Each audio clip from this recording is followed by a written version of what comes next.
আজকের খুতবার বিষয় হিসেবে বরং আজকের পর থেকে নতুন বছর যেহেতু শুরু হয়েছে, এই বছরটাতে আমি ইনশাআল্লাহ কিয়ামতের আলামতগুলো নিয়ে বক্তব্য দেওয়ার চেষ্টা করব।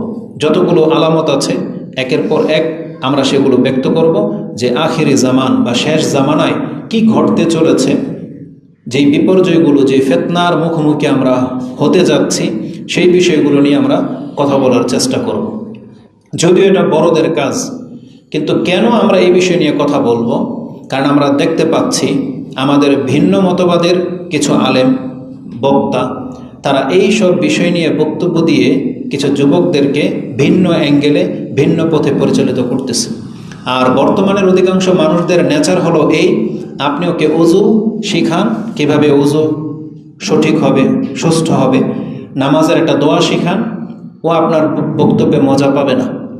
ও ছোটে কোন বক্তব্যের দিকে? যে দাজ্জাল কতটা বড় হয়েছে, দাজ্জাল কয়টা শিকল ছিঁড়তে পারলো, ইয়াজুজ মেজুজ কতটুকু ছিদ্র করলো, ফোরাত নদীর স্বর্ণ আর কয়দিন পরে বেরোবে, মালহামা, এগুলো হচ্ছে এদের বক্তব্যের টার্ম।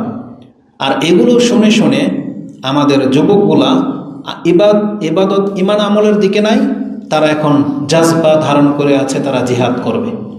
অথচ কিন্তু 31st নাইটও পালন করে, এরা আবার পার্কেও যায়, এরা জিন্সের প্যান্ট টাকনার নিচেও পরে, পার্টিও করে, কিন্তু ওই গরম বক্তব্য শুনে আবার তাকবীরও করে, আর মনে করে যে এটাই হক।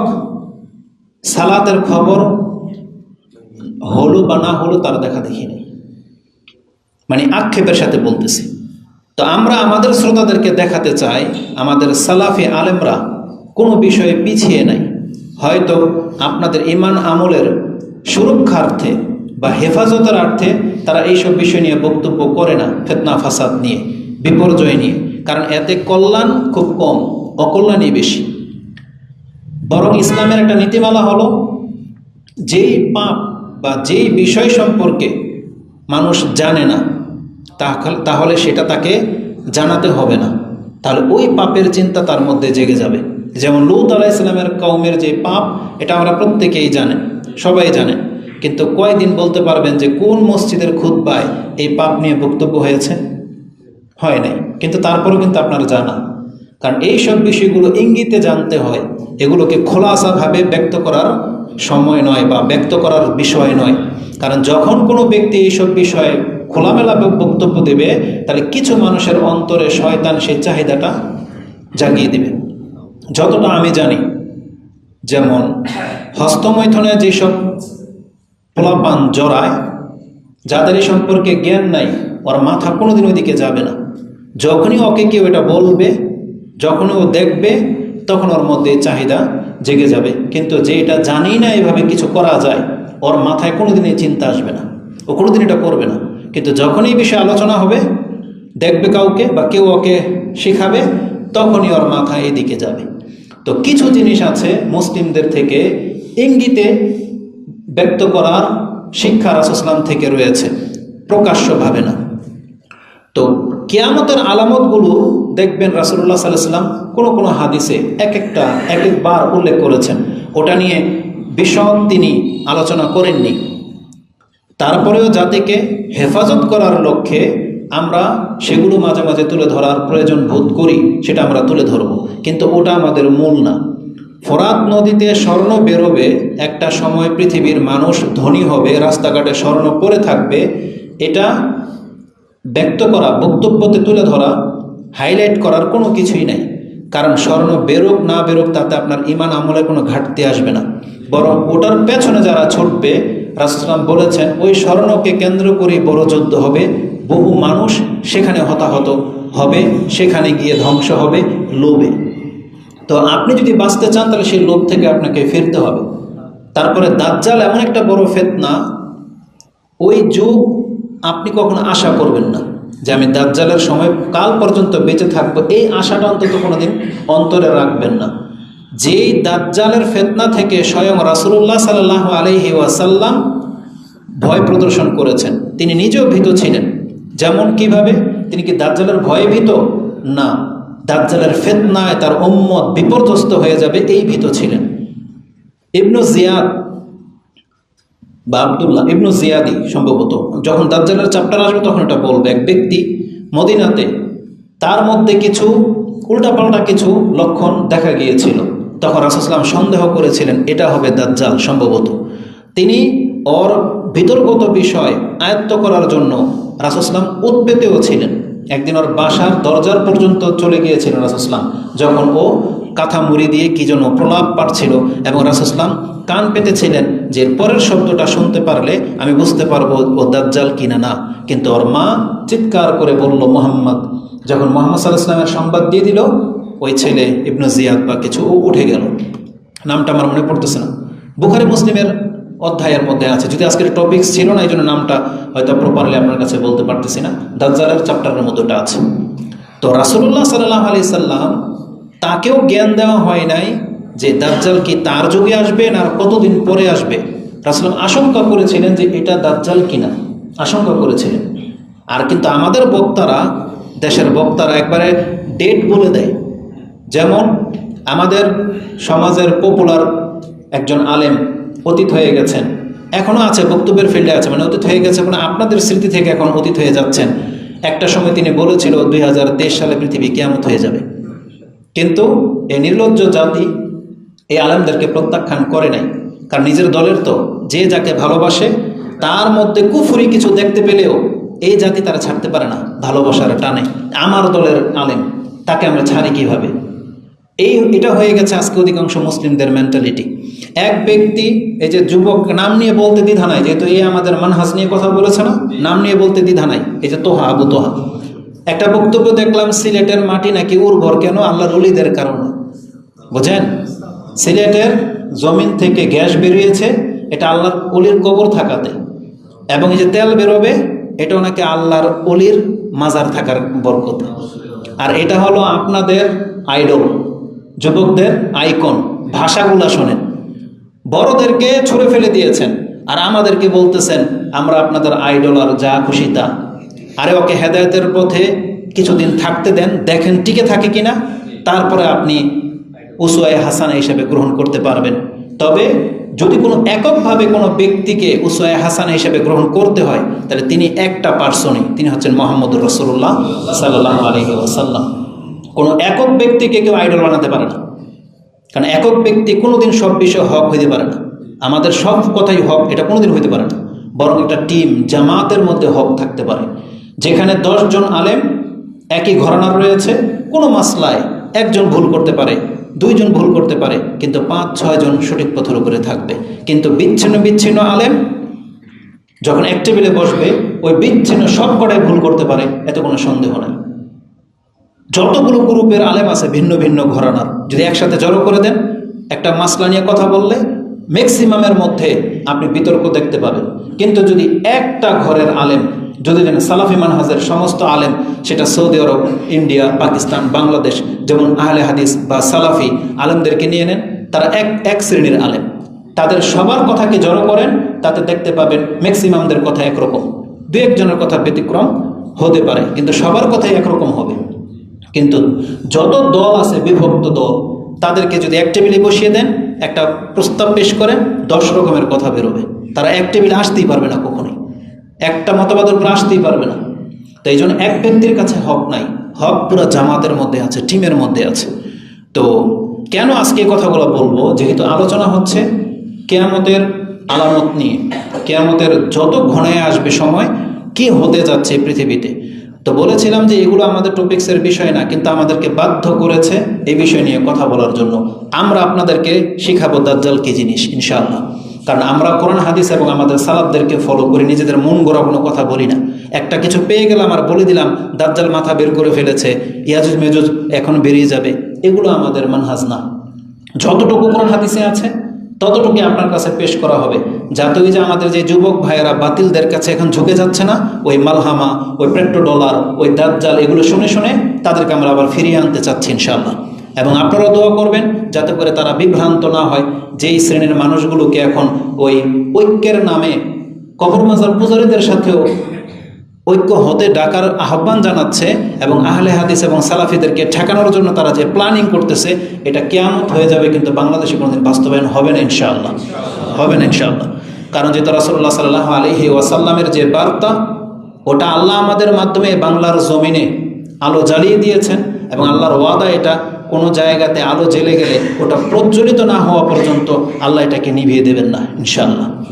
আর যদি আমরা হকপথ হয়ে থাকি, আপনারা যদি মনে করেন যে কোরআন সুন্নাহর সালাফি মানহাজের দাওয়াত হক, তাহলে আপনাদেরকে এর সাহায্যে এগিয়ে আসতে হবে, সাপোর্টে এগিয়ে আসতে হবে, এর পক্ষে কথা বলতে হবে, বিপক্ষে না, যদি আপনাদের কল্যাণ চান। আর যদি মনে হয় যে না এটা হক না, হক অন্য কিছু, তাহলে যেটা হক আমাদেরকে সেটা তালাশ করতে হবে।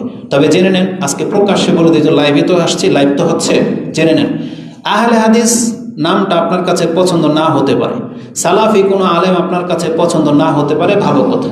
তাহলে তার চাইতেও যদি কোনো বিজ্ঞ আলেম, বিজ্ঞ ব্যক্তি কোনো দল থেকে থাকে, আপনি সেটা গ্রহণ করেন, আমাদের কোনো দ্বিধা নাই।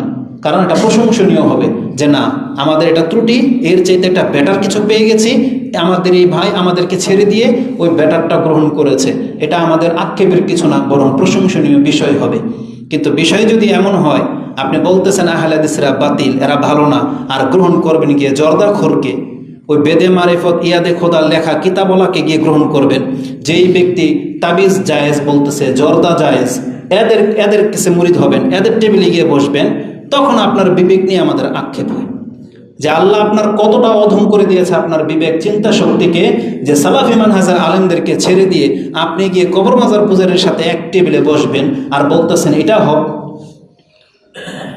মানুষকে কতটা অপপ্রচার চালিয়েছে বাংলাদেশের আহলে হাদিসরা বা সালাফিরা, নাকি ফিলিস্তিনের পক্ষে নাকি কথা বলে না, আমরা বিলে ইহুদিদের পক্ষে বিলে কাজ করে যাচ্ছে। এটা কোনো মুসলমানের রক্ত থাকলে এটা হয়? আরে আমার মনে হয়, আমি বিনা বাড়াবাড়িতে বলতেছি, হিন্দুদের, ইহুদি নাসারাদেরকে নিয়ে যত কথা আমরা বলি, এই সমস্ত মিথ্যুকরা কোনোদিন বলতে দাবি করতে পারবে না।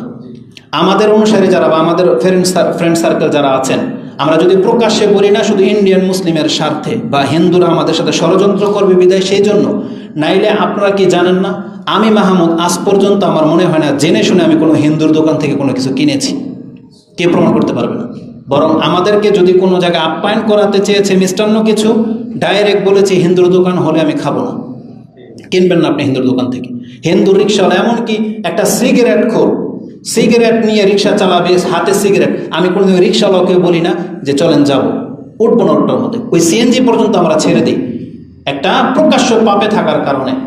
আর সেই জাতি আমরা যেখানে হিন্দু হওয়ার কারণে ওদের দোকান থেকে মিষ্টি কিনা আপনাদেরকে নিষেধ করি, আর সেই জাতি আর আমাদেরকে অপবাদ দেবে আমরা ইহুদি নাসারাদের দালাল। কি মনে করেন?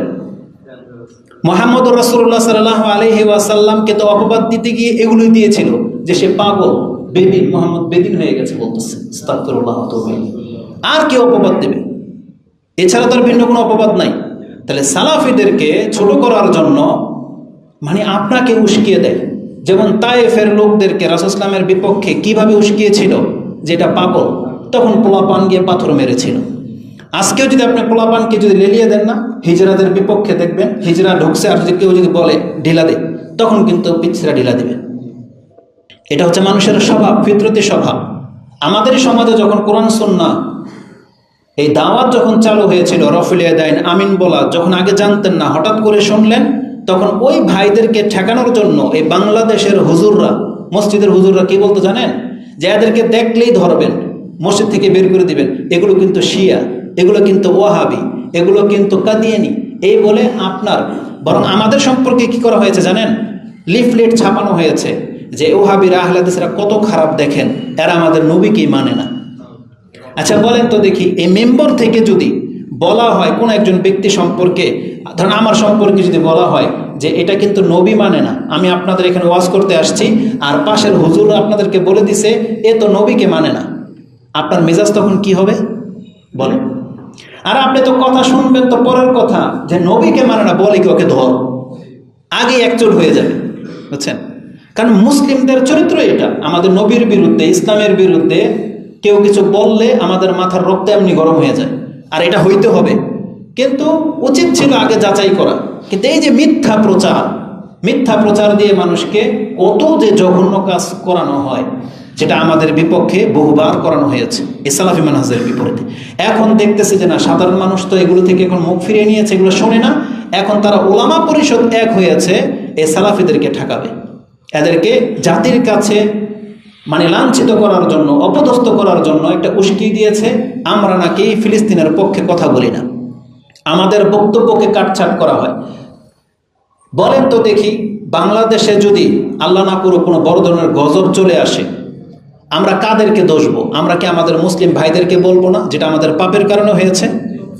তো ফিলিস্তিনে যখন ইহুদিরা তো একদিন দুদিন না, বহুদিন থেকে গ্যাঞ্জাম চলতেছে, যখন আমরা বহুদিন ধরে যদি একটা বিজাতির সাথে যুদ্ধে জড়াই বা আমাদের উপরে যদি প্রায় আক্রমণ করা হয়, আমাদের দাওয়াত কি থাকবে?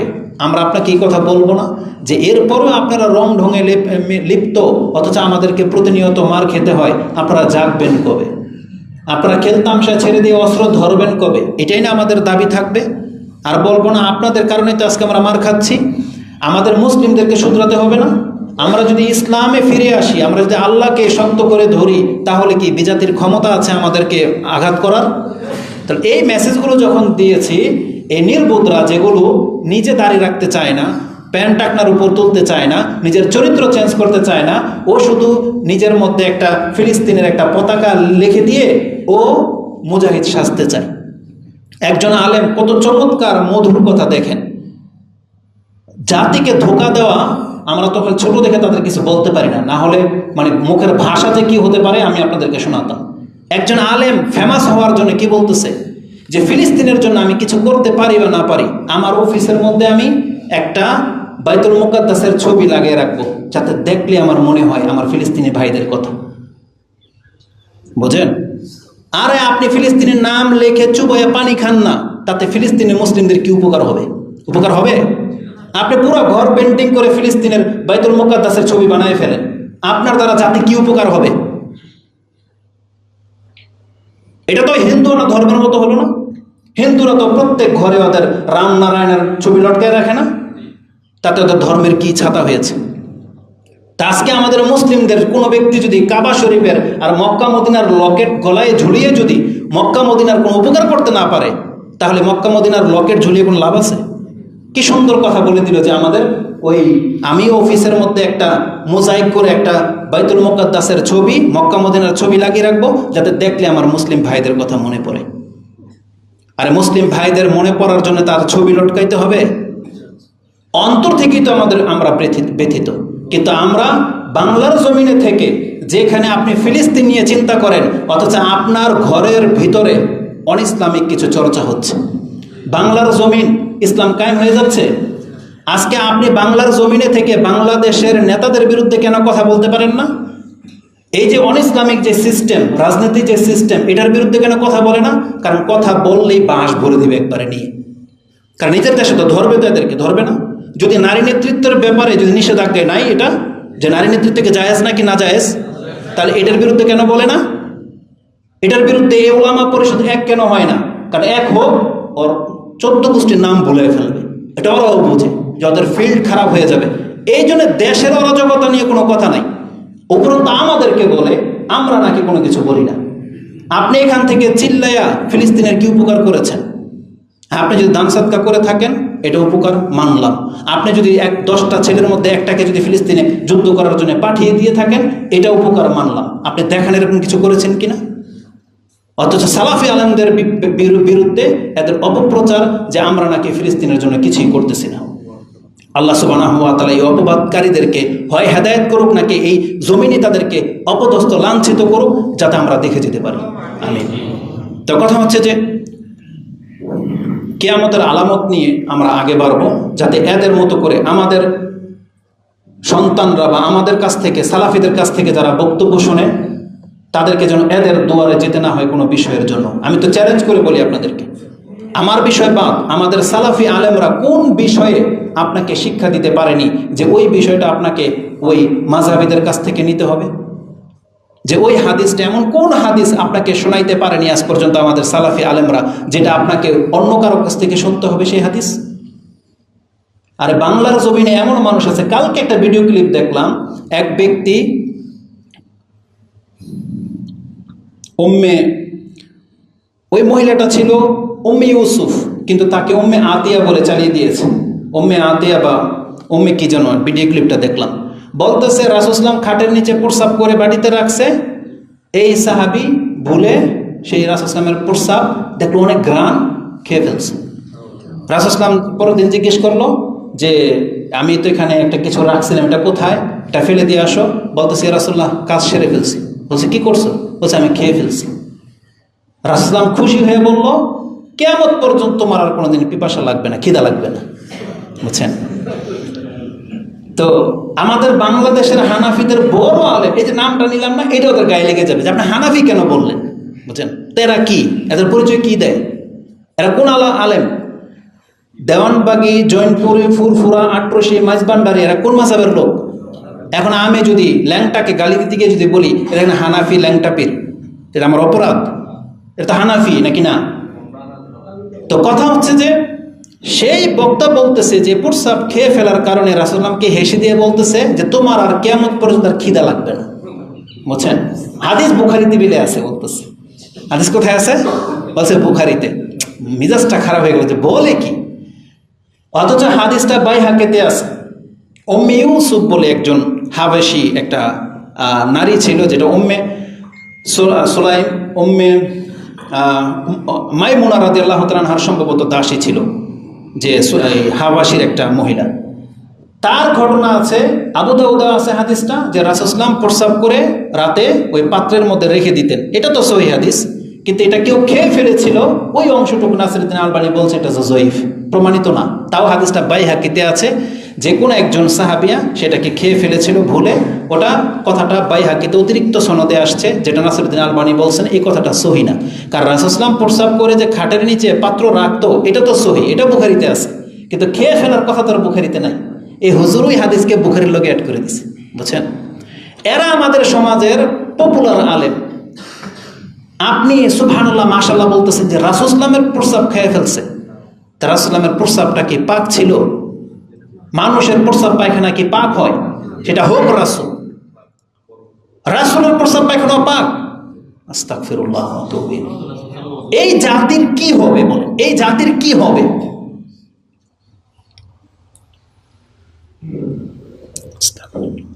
তো আমি আমার মূল বিষয়ের দিকে চলে এসেছি। তো এই কথা বলতে বলতেই আজকের খুতবার অধিকাংশ সময় চলে গেল। আজকে আমার বিষয় হলো কিয়ামতের পূর্বে এলেম উঠে যাবে। রাসূল সাল্লাল্লাহু আলাইহি ওয়াসাল্লামের একটা হাদিসের ভাষা ইউরফাউল ইলম, এলম উঠে যাবে। আর এলম যে উঠে যাচ্ছে, অলরেডি অনেকটাই চলে গেছে এবং যাচ্ছে, এগুলো হচ্ছে তার এই যে প্রমাণ, যে যেই ব্যক্তি বলতেছে রাসূল সাল্লাল্লাহু আলাইহি ওয়াসাল্লামের প্রস্রাব খেয়ে একজন সাহাবী ধন্য হয়ে গেছে, তার আর নাকি খিদেই লাগবে না। আর বাইহাকিতে অন্যান্য কিতাবের মধ্যে আছে যে তার যেই উদ্দেশ্যে সে খেয়েছে ওই রোগ তার আর হবে না। ওটা ওই হাদিস আছে, কিন্তু হাদিস দুর্বল, সহিহ না, কেউ গ্রহণ করে না এই হাদিস। তো আলা কুল্লি হাল, এলেম যে উঠে যাচ্ছে এগুলো হচ্ছে তার প্রমাণ। তা আমি সংক্ষিপ্ত পরিসরে আপনাকে আজকের বিষয়টা শোনাই যে কিয়ামত যত বেশি নিকটে চলে আসবে তাতে অনেক বেশি ফিতনা ফাসাদ সৃষ্টি হবে, এবং তাতে রাসূলুল্লাহ সাল্লাল্লাহু আলাইহি সাল্লাম কয়েকটা কথা বলেছেন যে কি হতে যাচ্ছে, পৃথিবীতে কি হবে। তার মধ্যে একটা ভাষা আনাস রাদিয়াল্লাহু তাআলা আনহু থেকে মুত্তাফাকুন আলাইহি, বুখারী এবং মুসলিমে রয়েছে, ইলমের অধ্যায়ে রাসূলুল্লাহ সাল্লাল্লাহু আলাইহি ওয়াসাল্লাম বলেন, ইন্না মিন আশরাতিস সাআ, নিশ্চয়ই কিয়ামতের আলামত হচ্ছে এগুলো, আইয়ুরফা আল ইলমা, ইলমকে উঠিয়ে নেওয়া হবে, ওয়াসবুতুল জাহাল, এবং মূর্খামি বজায় থাকবে, মানে মূর্খামি ব্যাপক হারে বেড়ে যাবে, ওয়ায়ুশরাবা আল খামর, মদ পান বেড়ে যাবে, মানুষ অধিক মাত্রায় নেশাতে ডুবে যাবে, ওয়ায়াজহারা আজ জেনা, এবং জেনা প্রকাশ পেয়ে যাবে, মানে প্রকাশ্যে মানুষ জেনায় লিপ্ত হবে। আর আপনি দেখে নেন শুরু কিন্তু হয়ে গেছে, যেখানে সেখানে জেনা করাটাকে এদের গায়ের এখন লাগে না। একটা সময় ছিল যদি কুকুরের সাথে এরকম করত, ভদ্র পুরুষ মহিলা সেখান থেকে সরে যেত, মুখ ফিরিয়ে সরে যেত। এখন কুকুর না, এখন এই কাজটা মানুষ করে, ওপেন রাস্তাঘাটে, পার্কে ওপেন মানুষ করা শুরু করে দিয়েছে। যেটা ইহুদি নাসারাদের মধ্যে ছিল, ইউরোপ আমেরিকায় ছিল, এটা এখন মুসলিম কান্ট্রিতে, বাংলাদেশের মুসলিমদের মধ্যে চলে আসতেছে। মুসলিমদের পার্কের মধ্যে এগুলো হয়, ঘরে যা না করে আবার ভিডিও করে ছেড়ে দেয়, এটা এখন মুসলিম সমাজের মধ্যে ছেয়ে আসতেছে। এখন এইগুলো যারা করে এদের তো ইহুদি নাসারাদের চরিত্র আছে, আপনি কি এদেরকে বলছেন যে এরা ইহুদি নাসারাদের দালাল? তাহলে ঢাকা ইউনিভার্সিটি বা যতগুলো ইউনিভার্সিটির ছেলে মেয়েগুলো এই কাজে লিপ্ত, প্রকাশ্যে কিস করে জড়িয়ে ধরে বসে থাকে, আমরা বলতে পারি এগুলো হচ্ছে ইহুদিদের দালাল? এটা হইতে পারে না। এগুলো হলো ইহুদিদের চেলা, আমরা এদেরকে বলতে পারি। কারণ যে কাজটা ইহুদি নাসারাদের ছিল, এটা এখন মুসলিম ধার করে নিয়ে চলে আসছে, এখন এগুলো মুসলিমরা করা শুরু করে দিয়েছে। এই যে মদ খাওয়া, প্রকাশ্য জেনা করা, এগুলো এখন মুসলমানদের মধ্যে দেখা যাচ্ছে। নাউজুবিল্লাহ মিন যালিক। তো রাসূলুল্লাহ সাল্লাল্লাহু আলাইহি ওয়াসাল্লাম বলেছেন এগুলো হচ্ছে কিয়ামতের আলামত, যে এলেম উঠে যাবে, মূর্খামি বেড়ে যাবে, মদ ব্যাপক হারে খাওয়া হবে এবং মানুষ জেনাকে উন্মুক্ত করে নেবে। এটা হচ্ছে কিয়ামতের আলামতের একটা লক্ষণ। রাসূলুল্লাহ সাল্লাল্লাহু আলাইহি সাল্লাম থেকে হাদিস ইমাম বুখারী এবং মুসলিম তাদের ইলমের অধ্যায় এনেছেন। বুখারীতে হাদিস ৮০ নম্বর, মুসলিমে হাদিসটি ৬৬৭৮ রয়েছে। এখানে কয়েকটি লক্ষণ আমরা উল্লেখ করলাম। আরেকটা হাদিসে যেটা ইমাম মুসলিম কোট করেছেন আবু হুরায়রা থেকে, তিনি বলেছেন ইয়াতাকারাবুজ জামান, যতই ঘনিয়ে আসবে কিয়ামতের সময় কাছাকাছিতে, যতই ঘনিয়ে আসবে, ওয়ায়ুকবাদুল ইলম, ইলমকে কবজ করে নেওয়া হবে, ওয়ায়ুযহারু আল ফিতান, ফিতনা প্রকাশ পেয়ে যাবে, বিভিন্ন রকমের ফিতনা ছড়িয়ে পড়বে। এটা কিয়ামতের আগে ঘটতে থাকবে। আর যেহেতু ফিতনা প্রকাশ পেয়ে যাচ্ছে, তাহলে জেনে নেন কিয়ামত আর বেশি দিন বাকি নাই। কিন্তু আমরা আবার ওই আলেমদের মতো আবার বলতে পারি না কত সালে হবে, এটা আমাদের এলমে নাই। এটা আমাদের কেন, পৃথিবীর কোনো মানুষের এলমের মধ্যে নাই সেটা কোন সনে হবে। তবে রাসূল সাল্লাল্লাহু আলাইহি ওয়াসাল্লাম বলেছেন যখনই কিয়ামত হবে, ওই ডেট তো নির্ধারিত, তার আগেই তোমরা বিভিন্ন লক্ষণ দেখতে পাবে। আর তখন জেনে নিও পৃথিবীর বয়স আর বেশি দিন বাকি নাই, পৃথিবী বয়স একবারে শেষ হয়ে যাচ্ছে যখন এই কাজগুলো দেখা দেবে। তো এলম উঠে যাবে। এই এলম কোন এলম এটা আগে বলি, তারপরে বাকি কথা। যেই এলম উঠে যাওয়ার কথা আছে কোরআন হাদিসে, সেটা হলো এই কোরআন হাদিসেরই এলম, ওয়াহি, যেটা আল্লাহর পক্ষ থেকে নাজিল করা হয়েছিল। আমি শর্টলি বলে দিই, কারণ এটাও একটা লম্বা চড়া বিষয় যে কোন এলম। আপনি আমার সাথে একমত হবেন, যখন ইসলাম ছিল না সেই যুগের লোকদেরকে কি বলা হতো? আইয়ামে জাহিলিয়া, মানে মূর্খ লোক। কিন্তু সেই যুগের মানুষ পোশাক পরা জানত, সেই যুগের মানুষ যুদ্ধ করা জানত, সেই যুগের মানুষ ভালো ভালো খাদ্য বানাতে পারত, সেই যুগের মানুষ বিল্ডিং বানাতে পারত, সেই যুগের মানুষ অস্ত্র বানাতে পারত। তার মানে এমনকি ঘোড়দৌড় খেলাধুলার মধ্যে তারা পারদর্শী ছিল, তীরন্দাজ ছিল ভালো, শুটার যেটাকে বলেন আপনি, সব ক্ষেত্রে পারদর্শী লোক ছিল, চাষাবাদও ভালো জানতো। কিন্তু তারপরেও সেই যুগটাকে বলা হয়েছে আইয়ামে জাহিলিয়া, অজ্ঞতার যুগ, মূর্খতার যুগ, অন্ধকারের যুগ। কেন? কি অন্ধকার ছিল তাদের? কোন জিনিসটা তাদের অজানা ছিল যে আল্লাহ তাদেরকে মূর্খ বলেছেন? তাদের কাছে সব রকমের জ্ঞান ছিল, শুধু ছিল না আল্লাহর সঠিক পরিচয়, শুধু ছিল না পরকালের জ্ঞান, শুধু ছিল না তাদের কাছে নবীর জ্ঞান। এগুলো তারা শূন্য ছিল। এই জন্য এই যুগটাকে জাহিলিয়াতের যুগ বলা হয়। তার মানে আজও বর্তমানে পৃথিবীতে আমরা যা কিছু জানি, আমাদের চাইতে অনেক বেশি তারা জানতো। কিভাবে জানেন? আমরা অনেক সময় ভিডিও ক্লিপে দেখতে পাই একজন ব্যক্তি মেশিনের মতো করে দ্রুত টাকা গুনতে পারে। দেখেছেন এরকম দৃশ্য? কিছু কিছু ভিডিও ক্লিপ দেখা যায়। কত যোগ্যতা তাদের মধ্যে, প্র্যাকটিসে এত পারদর্শী যে ও না দেখে তীর তীর ছুঁড়ে লেগে যায়। এটা এই যুগের মধ্যে কিছু শুটারকে দেখা যাচ্ছে। রাসূল ইসলামের যুগের এক্সপার্ট ব্যক্তিরা কেমন হতে জানেন? একজন সাহাবী, ঘোড়ার সাথে দৌড় প্রতিযোগিতা দেওয়া হয়েছে, ঘোড়া সাহাবীর সাথে দৌড় দিয়ে পারেনি। তার নামটা আমি ভুলে গেছি। একজন সাহাবী ঘোড়ার সাথে দৌড় প্রতিযোগিতায় ঘোড়াকে হারিয়ে ফেলতো। কতটা ফাস্ট ছিল বলেন। এমনও ব্যক্তিরা ছিল, আপনি টাকা লেনদেন করতো, সে গণার প্রয়োজন হতো না, আপনার থলে হাতে নিয়ে বলে দিত এখানে কত দিনার আছে, বলে দিত। ওই যুগের লোক। তারা উটের পায়খানার মধ্যে খেজুরের বিচি দেখে চিনে ফেলতো যে এই উটটা কি মক্কার না মদিনার। কি মনে করেন? উটের পায়খানার মধ্যে খেজুরের বিচি দিয়ে চিনে ফেলা যে লোকটা কি মক্কা না মদিনার। কিভাবে? কারণ তারা বিচি চিনতো যে এই খেজুরের বিচিটা, এটা আমাদের মক্কার খেজুরের বিচি না, এটা মদিনার খেজুরের বিচি। তার মানে এই পথ দিয়ে যেই লোকটা গিয়েছে এটা মদিনা থেকে আসছে। এতটা বিচক্ষণ তারা। কিন্তু তাদেরকে আল্লাহ সুবহানাহু ওয়া তাআলা জাহেল বলেছেন। কেন? শুধুমাত্র তার রবের সঠিক জ্ঞান না থাকার কারণে। আর ওই জ্ঞানই আল্লাহ নাজিল করেছেন কোরআনের মাধ্যমে, রাসূলের মাধ্যমে। আর ওই জ্ঞানটাই এখন আবার ধীরে ধীরে পৃথিবী থেকে বিদায় নেওয়ার সময় হয়ে গেছে। রাসূল সাল্লাল্লাহু আলাইহি ওয়াসাল্লাম বলেছেন ইউরফাউল ইলম, এই ইলমকে উঠিয়ে নেওয়া হবে, যেই ইলম আল্লাহর পক্ষ থেকে নাজিল করা হয়েছিল। এটা যে সেই ইলম, এই সম্পর্কে দুই একটি দলিল আমি আপনার কাছে দেখাই। আবু দারদা রাদিয়াল্লাহু তাআলা তিনি বলতেন যে আন রাসূলিল্লাহি সাল্লাল্লাহু আলাইহি ওয়াসাল্লাম قال وان العلماء ورثة الانبياء, আলেমরা হলো নবীদের ওয়ারিস। ওয়াইন্নাল উলামা ওয়াইন্নাল আম্বিয়া লাম ইউওয়াররাসু দিনারান ওয়ালা দিরহামান ওয়ালাকিন ইউওয়াররিসু আল ইলমা মান আখাযাহু আখাযা বিহাজ্জিন ওয়াফিরিন। নবীদের ওয়ারিস হচ্ছে আলেমরা, আর নবীরা দিনার আর দিরহাম রেখে যায় না, তারা এলেম রেখে যায়।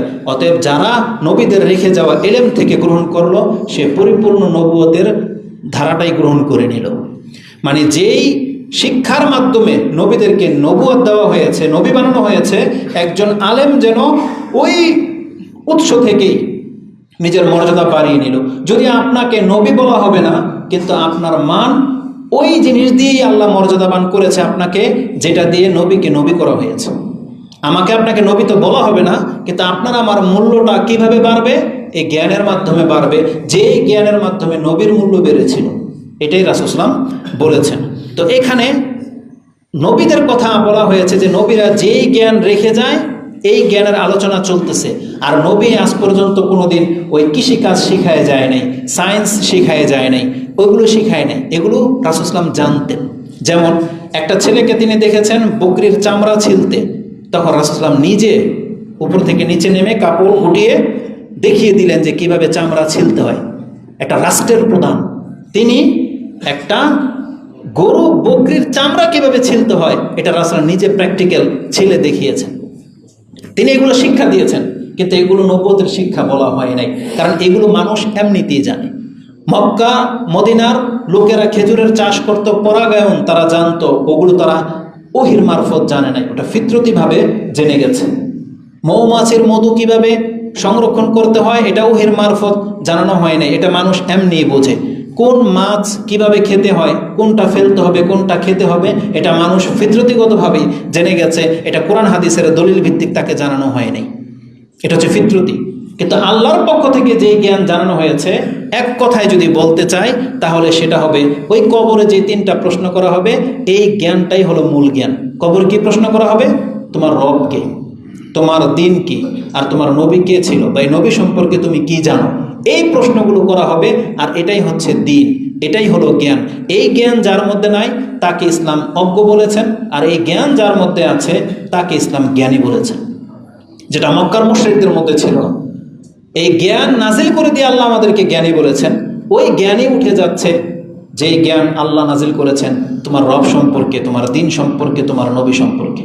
আজকে অধিকাংশ মুসলিম যদি এই তিনটা নিয়ে প্রশ্ন করা হয়, আল্লাহ সম্পর্কে যদি আপনাকে 10টা প্রশ্ন করা হবে, দেখা যাবে যে আপনি প্রায় অর্ধেকগুলোই হয়তো পারবেন না। যদি ক্রিটিক্যাল প্রশ্ন করা হয়, অর্ধেকগুলোই আপনি হয়তো পারবেন না। নবী সিরাত সম্পর্কে যদি প্রশ্ন করা হয়, আমাদের অধিকাংশ মানুষ অধিকাংশ প্রশ্নই পারবে না। আর আমাদের দিন সম্পর্কে আমরা তো যা খুশি তা, যা খুশি তা, মানে কি আমল করতেছেন এটাকে আপনি আপনার দিন বানিয়ে ফেলছেন। কোরআন হাদিসের কোথায় আছে আপনি জবাব দিতে পারেন না, এতটাই বলতে পারবেন আমাদের হুজুররা তো এটাই করে, এতটাই বলতে পারবেন। তো এটা হয়ে গেছে আজকে আমাদের অবস্থা। তবে দিন, এই ধর্ম, এলেম আস্তে আস্তে উঠে যাচ্ছে, এগুলো হচ্ছে তার প্রমাণ। রাসূলুল্লাহ সাল্লাল্লাহু আলাইহি ওয়াসাল্লাম যে এলেম রেখে গেছেন, এই এলেম উঠে যাওয়ার কথা চলতেছে। এটা একটা চমৎকার দলিল আমি আপনাকে দিই। ওয়াকাতাবা ওমর ইবনে আব্দুল আজিজ, ওমর ইবনে আব্দুল আজিজ রাহিমাহুল্লাহ যখন খেলাফতে ছিলেন, যাকে উপাধি দেওয়া হয়েছে ইসলামের ৫ম খলিফা বা ৬ষ্ঠ খলিফা ধরে নেন, এতটা তার মান মর্যাদা ছিল। তাকে খোলাফায়ে রাশিদিনের অন্তর্ভুক্ত করে দেওয়া হয়েছে তার নিষ্ঠার কারণে, তাকে এতটা মর্যাদা দিয়ে থাকে তাবিরা। তো তার সম্পর্কে তিনি বলতেন, তার খেলাফত আমলে তিনি চিঠি লিখেছিলেন ইলা আবি বকর ইবনে হাজম যার নাম, তাকে চিঠি লিখেছিলেন এই বলে, উনজুর মা কানা মিন হাদিসি রাসূলিল্লাহি সাল্লাল্লাহু আলাইহি ওয়াসাল্লাম ফাকতুবু, তুমি খোঁজো কোথায় রাসূলুল্লাহ সাল্লাল্লাহু আলাইহি ওয়াসাল্লামের হাদিস আছে, পেলেই সেগুলোকে নোট করে রাখার ব্যবস্থা করো। যার কাছে রাসূল ইসলামের যে হাদিসগুলো আছে সেগুলো তুমি গ্রহণ করে লিপিবদ্ধ করে রাখো। কেন? কারণ আমার ভয় হচ্ছে, তিনি বলতেছেন ফাইন্নী খাশিতু দুরুসাল ইলম, আমার ভয় হচ্ছে খাশিতু দুরুসাল ইলমি ওয়া যাহাবাল উলামা, আমার কাছে ভয় হচ্ছে যে আলেমদের বিলুপ্ত হয়ে যাওয়া এবং তাদের কাছে যেই জ্ঞান রাখা আছে এই জ্ঞান তাদের সাথে সাথে মিটে যাবে, এই জ্ঞান হারিয়ে যাবে, রাসূল সাল্লাল্লাহু আলাইহি ওয়াসাল্লামের হাদিসগুলো হারিয়ে যাবে, এই ভয় আমি করতেছি। কারণ উলামা কেউ জীবিত চিরস্থায়ী না। একজন বিজ্ঞ আলেম 100 বছর পরে যদি মারা যায় তো তার মস্তিষ্কের মধ্যে, তার রিজার্ভের মধ্যে যত এলেম আছে তার মৃত্যুর সাথে সাথে কিন্তু সেগুলো গায়েব হয়ে যাবে। কিন্তু সে যদি কোনো কিছু লিখে রেখে যায়, যেমন ইমাম বুখারী রাহিমাহুল্লাহ, তার যে মেধা, তিনি তার কিতাব লিখে দিয়ে আমাদের কাছে রেখে গেছেন যে রাসূল সাল্লাল্লাহু আলাইহি ওয়াসাল্লামের হাদিসগুলো দিয়ে এটা প্রমাণ হয়, তারপর তিনি লিখে কায়েত করে রেখে গেছেন। না হলে তিনি যেদিন মারা গিয়েছিলেন সেই দিনই তার হাদিসগুলো সব বিলুপ্ত হয়ে যেত। তো উমর ইবনে আব্দুল আজিজ তিনি এই কথাটাই বলেছিলেন যে রাসূল সাল্লাল্লাহু আলাইহি ওয়াসাল্লামের হাদিসগুলোকে লিখে রাখা হোক, কারণ আমার ভয় হয় এই ইলম বিলুপ্ত হয়ে যাবে এবং উলামারা সব হারিয়ে যাবে, আর উলামারা হারিয়ে গেলে এই ইলম তাদের সাথে সাথে উঠে যাবে। ইমাম বুখারী তিনি তার ইলমের অধ্যায়ে তার এই কথাটাকে নকল করেছেন। তো তার মানে যেই ইলম আল্লাহর পক্ষ থেকে রাসূল সাল্লাল্লাহু আলাইহি ওয়াসাল্লামের মাধ্যমে নাজিল করা হয়েছে সেই ইলমের চর্চা আমাদেরকে বাড়াতে হবে। কারণ এই ইলমের কথাই রাসূল সাল্লাল্লাহু আলাইহি ওয়াসাল্লাম বলেছেন যে এটা পৃথিবী থেকে বিদায় নেওয়ার সময় চলে আসছে, মানে কিয়ামত যত ঘনাবে এই রাসূল সাল্লাল্লাহু আলাইহি ওয়াসাল্লামের রেখে যাওয়া এই ইলমটা উঠে যাবে। কিভাবে ইলম উঠে যাবে? এটা তো আমরা জানলাম যে ইলম হচ্ছে কোরআন হাদিসের ইলম, আর এটা কিয়ামতের আগে উঠে যাবে। কিভাবে উঠে যাবে? আল্লাহ সুবহানাহু ওয়া তাআলার পক্ষ থেকে রাসূলুল্লাহ সাল্লাল্লাহু আলাইহি সাল্লাম আমাদেরকে দিক নির্দেশনা দিয়েছেন। তা দুইভাবে হতে পারে। এক, মানুষ কোরআন হাদিস পড়বে, জানবে, কিন্তু আমল করবে না। মানে কোরআন পড়তে পারবে, বুঝবেও, কিন্তু এটা আমল করবে না। জানে ডান হাতে খেতে হয়, প্রত্যেকটা মুসলিম জানে ডান হাতে খেতে হয়, কিন্তু বাম হাতে খায়, ডান হাতে খায় না। জানে জুতা ডান পায়ে পড়তে, অনেকে তো জানেনই না যে জুতা ডান পায়ে পড়তে হবে, কিন্তু যারা জানেন তারা খেয়াল করেন না কোন পায়ে পড়তেছেন, আপনি কোনো ভ্রুক্ষেপ করেন না। আপনি জানেন, অধিকাংশ মানুষ হয়তো এটা জানেনই না, বা যারা জানেন যে প্যান্ট টাকনার উপরে তুলতে হবে, টাকনার নিচে গেলে আপনি জাহান্নামে যাবেন, জানেন কিন্তু মানেন না। এর উদাহরণটা কেমন হলো? কেমন হলো বলেন? ইলম কি জিনিস? ইলম হলো আপনাকে আপনার ক্ষয়ক্ষতি থেকে বাঁচাবে, এটা না ইলম? কি মনে করেন? যেমন জায়গা সম্পত্তির ক্ষেত্রে আপনি কি মনে করেন? বলতেছে যে আমি ঠকবো না। কেন? কারণ ও জায়গা সম্পত্তির কাগজ সম্পর্কে জানে, এই জন্য আপনি তার কাছে আসছেন যে ও জানে কাগজ সম্পর্কে, ওকে দেখাও, তাহলে তুমি ঠকবা না। তার মানে বোঝা যাচ্ছে যার ইলম আছে সে ঠকে না। কি হয় না? ঠকে না। ওই উদাহরণটাই নিয়ে নেন, এখানে পায়খানা আছে, ময়লা আছে, আপনার কাপড়ে লেগে গেল, আর আপনি জানেন এখানে পায়খানা আছে। আপনার এই জানা আপনার কি উপকার করবে বলেন? উচিত কি ছিল? এখানে পায়খানা আছে, আপনি জানেন, উচিত কি ছিল বলেন? এখানে বসবেন আপনি, কিন্তু আপনি পাড়া দিলেন, জুতাতে ময়লা ভরলো, এখন আপনি বলতেছেন আমি জানি। আপনি হাসবেন না? এ তো পাগল। জেনে শুনে কেউ ময়লাতে পাড়া দেয়, আর ও বলতেছে বলে জানে। আর যদি বলে যে আমি জানি না, তাহলে সেটা আরেকটা ব্যাপার। তাহলে আপনি প্রথমেই বলে নেন আমি জানি না, অজ্ঞ, এটার একটা ওজোর আছে। কিন্তু আপনি পাড়া দিয়ে যদি বলেন আমি জানি, আপনি খাচ্ছেন বাম হাতে, আর যখন আপনাকে বলা হবে ভাই ডান হাতে খান, বলছে আমি জানি। কেমন এটা? কেমন উক্তি হলো এটা বলেন? জানেন মানে?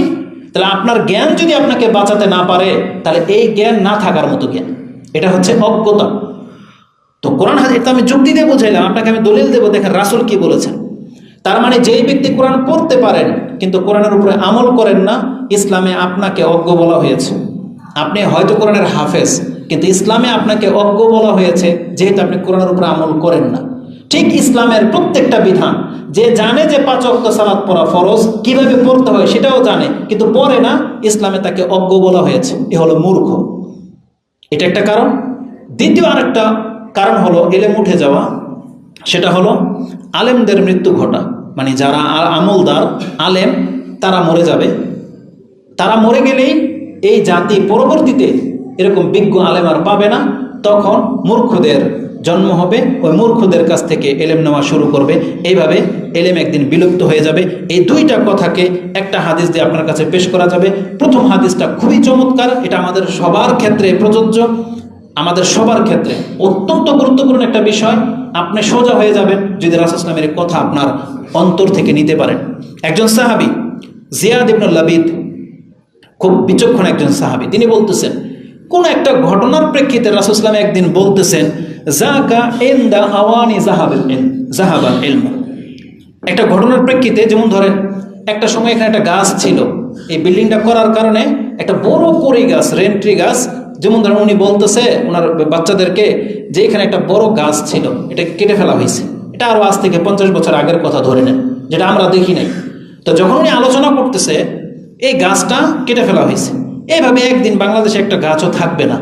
তো এই ধরনের কথাটা ছিল যে কোন একটা কিছু বিলুপ্ত হয়ে গেছে, তখন রাসূল সাল্লাল্লাহু আলাইহি ওয়াসাল্লাম উদাহরণ দিতে গিয়ে বলেছিলেন এইভাবে একদিন পৃথিবী থেকে ইলমও উঠে যাবে। এই কথা বলার পরে সাহাবীর আশ্চর্য লেগেছে, একটা গাছ উঠে যেতে পারে কিন্তু ইলম উঠে যাবে কিভাবে? বলতেছি ইয়া রাসূলুল্লাহ কাইফা ইউরফাউল ইলম, ইলম কিভাবে, বা কাইফা ইয়াযহাবুল ইলম, ইলম কিভাবে চলে যাবে? ওয়া নাহনু নাকরাউল কোরআন, দেখেন বিচক্ষণটা কত। আমরা তো কোরআন পড়ি, অনুকুরিউহু আবনাউনা, আমরা তো আমাদের সন্তানদেরকে কোরআন পড়া শেখাচ্ছি। ওয়ায়ুকুরিউহু আবনাউনা আবনাহু, আর ওরাও ওদের সন্তানদেরকে কোরআন পড়াবে ইলা ইয়াউমিল কিয়ামা। এইভাবে তো কিয়ামত পর্যন্ত কোরআনের চর্চা হতেই থাকবে, তাহলে কোরআনের জ্ঞান আবার উঠে যাবে কিভাবে? তখন রাসূল সাল্লাল্লাহু আলাইহি ওয়াসাল্লাম বলেছিলেন সাকিলাতকা উম্মুকা জিয়াদ, তোমার মা তোমার জন্য আক্ষেপ করুক।